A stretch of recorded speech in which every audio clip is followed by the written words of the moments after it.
partilederne får deres 2 minutters fri taletid. Vi starter med Anne-Sophie Lindenkrone. Værsgo. Tak.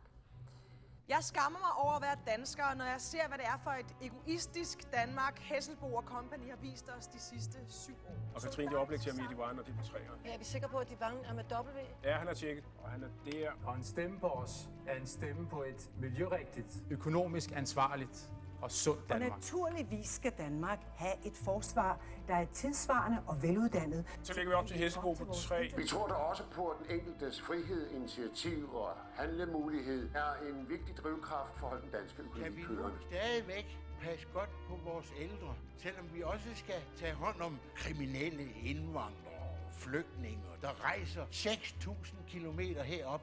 Katrine, så Birgitte Nyborg oplæg, og det er på 3'eren. Velfærd. Og 3 på der. Tak, Svend Åge Saltum.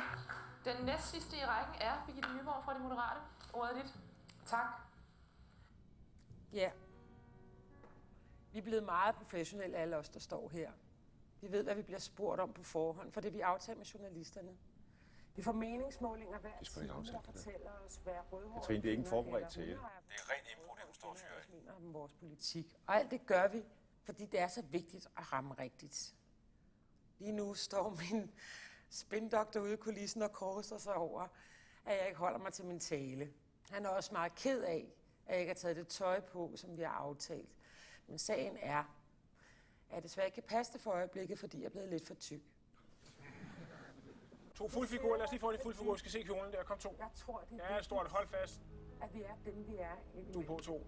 Jeg tror, vi bliver nødt til at indrømme, når vi tager fejl. Og sige til, når der er noget, vi ikke forstår og ikke ved. Jeg er blevet politiker, fordi jeg engang havde en mening om, hvordan vi skulle indrette verden. Og det har jeg stadigvæk.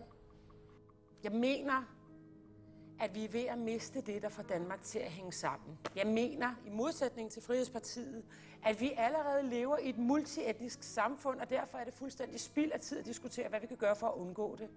Jeg mener, det er en myte, at vi alle er lige og har de samme muligheder. I de sidste 7 år er der blevet meget længere mellem de fattigste og de rigeste i Danmark.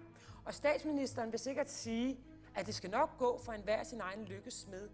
Men at tro på, at de frie markedskræfter er det bedste middel mod social ulighed, det er altså det samme som at tro, at bilerne selv kan udbedre drivhuseffekten. Det er ikke godt nok.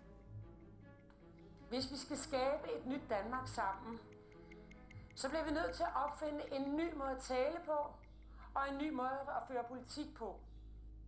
Det kan godt være, at ord som socialisme og liberalisme, solidaritet er ord, der beskriver verden af i går og ikke verden af i morgen. En moderne verden er mangfoldig, og det må vores demokrati også være. En stemme på De Moderate i morgen er en stemme på et nyt Danmark. Tak. Tak til Birgitte Nyborg.